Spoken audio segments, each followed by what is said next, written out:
Good morning everyone. We are the group 11 and we are here to report about chapter 11 to 13. So, chapter 11 is all about negatives. Definition of terms. Negatives refers to a strip of celluloid material which is byproduct of a chemically processed film in which the tonal value of color are invested. Negative image. Conversion of latent image recorded in a film when chemically treated during the film development.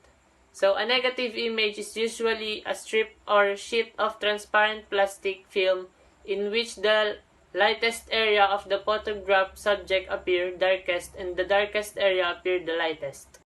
So, here is the example of a negative image and the positive image. The negative image is on the left side and the positive image is on the right side.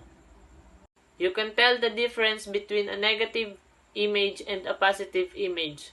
Natures of negatives.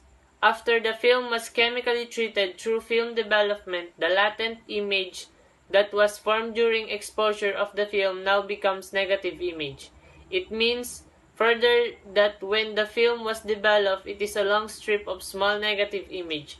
This negative image are the master image from which all other copies will be made, and they are treated with care and handled with extreme caution not to scratch with fingernails, point or abrasive object that can destroy the image. It must be touched and handled only its edges. So, nature of negatives, it should be the negative image should be treated well and handled well to avoid scratches and damage to the image to produce more copies of it. A negative image is a tonal inversion of positive image, in which light areas appear dark and vice versa. A negative color image is additionally colored reversed with red appearing cyan, green appearing magenta, and blues appearing yellow. Chemical involved react with exposed to light, and during developing these exposed chemical are retained and become opaque, while the unexposed chemical are washed away. The difference in densities of a various area in the negative is known as contrast. So the contrast is the brightness of an image, of a negative image. The dense portion of a negative is referred to as a highlight. A highlight is the most brightest point of a negative image. Enlargement printing. Enlarger is a projector for making enlarged positives by means of projection printing, also sometimes called as projection printer or enlarging camera. So example dito ay ating camera and printer. Printing. An enlargement made by projecting image upon a sensitive paper. A further means the making positive from negative by exposing paper or other sensitive material to light which is masked by a negative. So, familiar tayo sa printer. Yun. Pag nagpapaprint tayo, meron tayo nakikitang light. Yun ang ginagamit para ma-expose yung paper at makapag-produce ng isang image. Enlarging means the process of making enlarged positives from small negative, usually done by direct projection. Yun, sa camera, halimbawa na lang sa camera.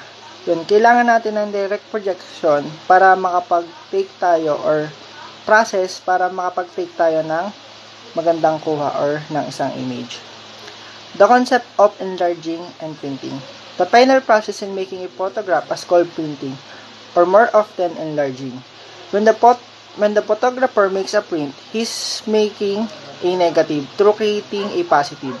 There are two methods for making a positive image: the contact printing and enlarging. The contact printing, the process of exposing the photographic paper in contact with the negative. Enlarging, the process of exposing the photographic paper by light. So, ang contact printing, in-expose nyo yung photographic paper in contact with the negative. While enlarging, exposing the photographic paper by light. Yun, gamit naman ay light. Contact printing is also the quickest, simplest, and most economical method of producing photographic prints.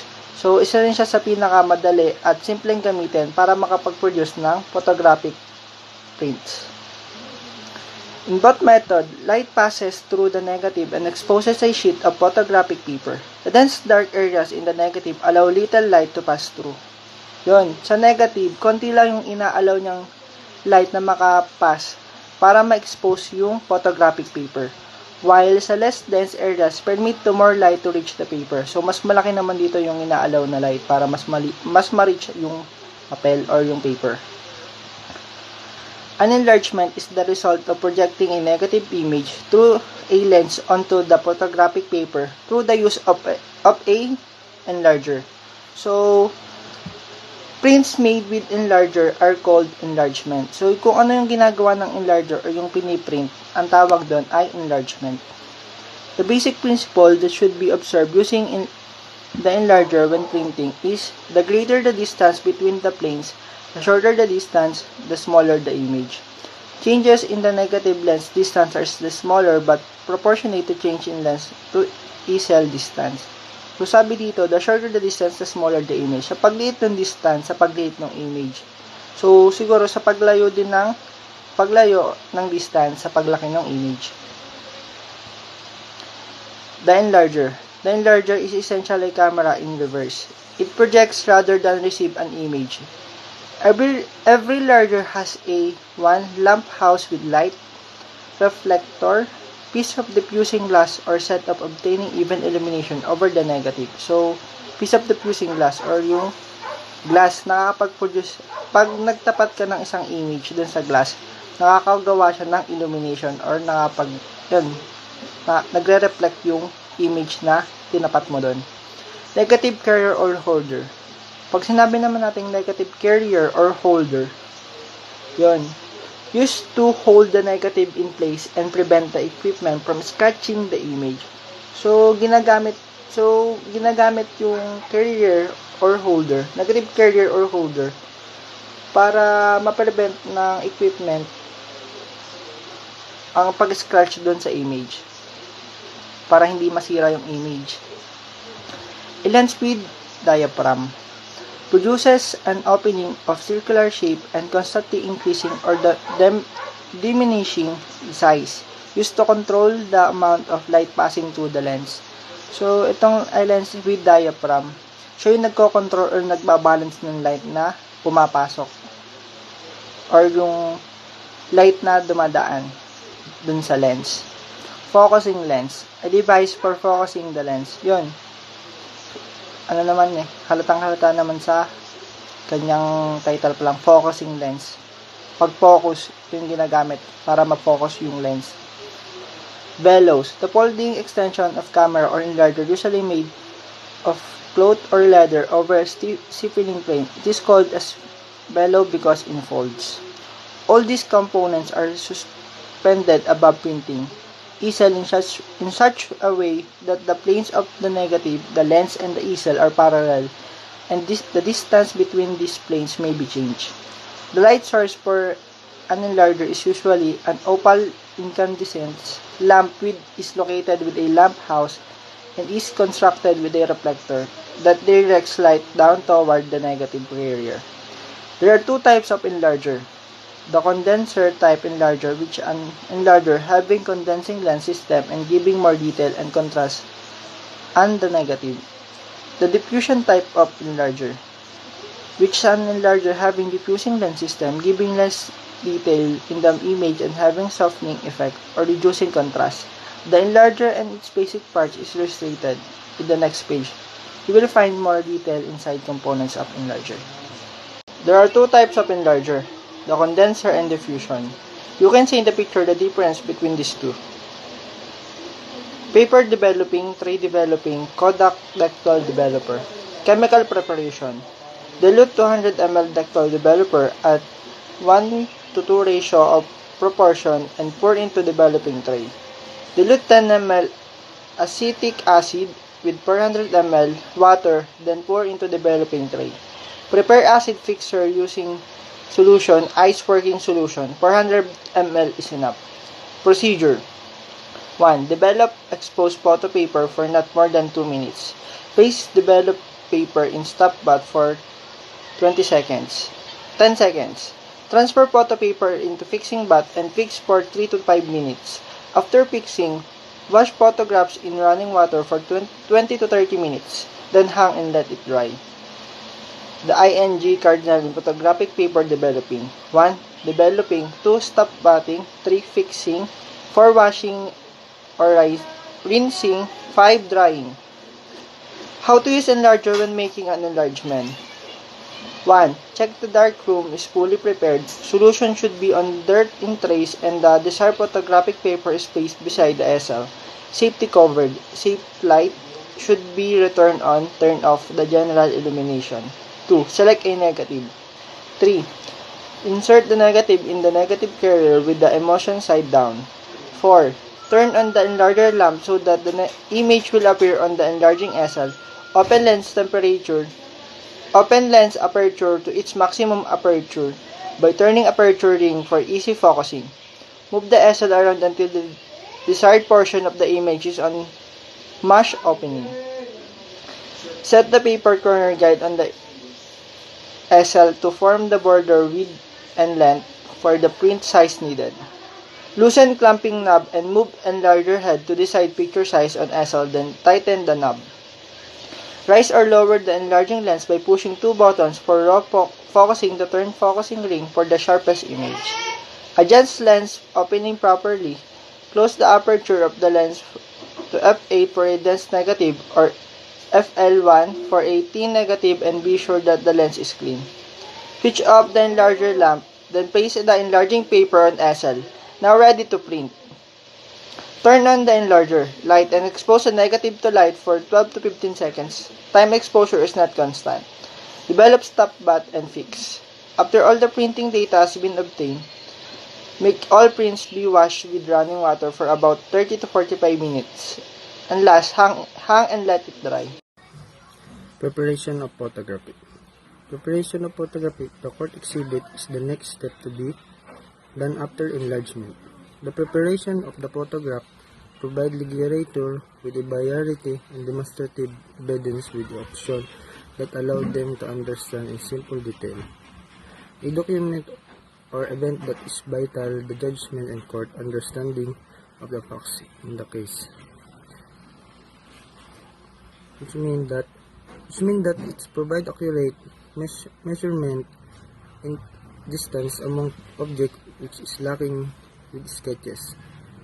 Photographs are imperative in court hearing and the trial. It's provide judge as well as the juror with a permanent visual record of the scene and evidence that were collected. The purpose of crime scene photograph is provide a true and accurate record of crime scene. A physical evidence present by recording and original scenes and related areas. And the judgment often is based upon crime scene photographs to provide prima facie evidence. It includes that entries of data. It is a notation of photograph. Under this was the time, initial of the photographer, the photographic equipment used, lens aperture, speed, film use, and case number.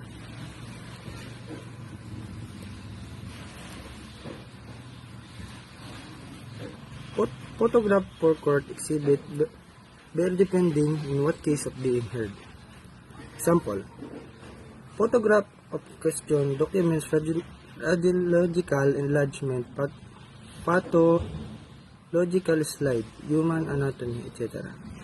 In the trial preparation and case review of cases through scenes, autopsy, photograph, and reports are necessary for conviction and post-conviction appeals.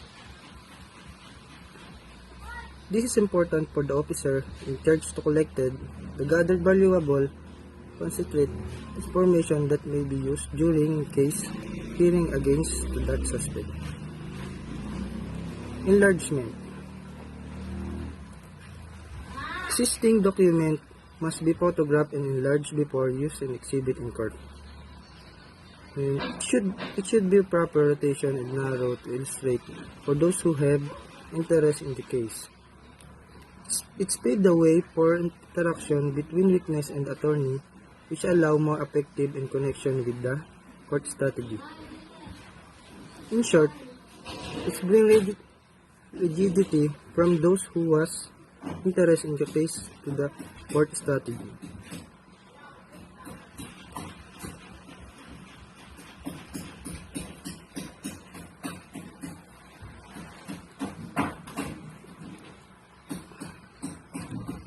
Expert testimony. The presentation of photographic evidence, the court requires expert testimony of a qualified expert. He testifies on the fact and renders opinion.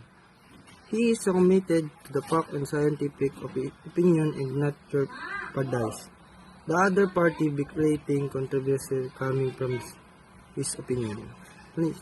Expert testimony is presented in legal proceeding with a judge or jury and its assistant evaluating a material facts in a court proceeding. The evidence must be reliable, relevant to the case, more probative than prejudicial, and must assist the trier of admissible.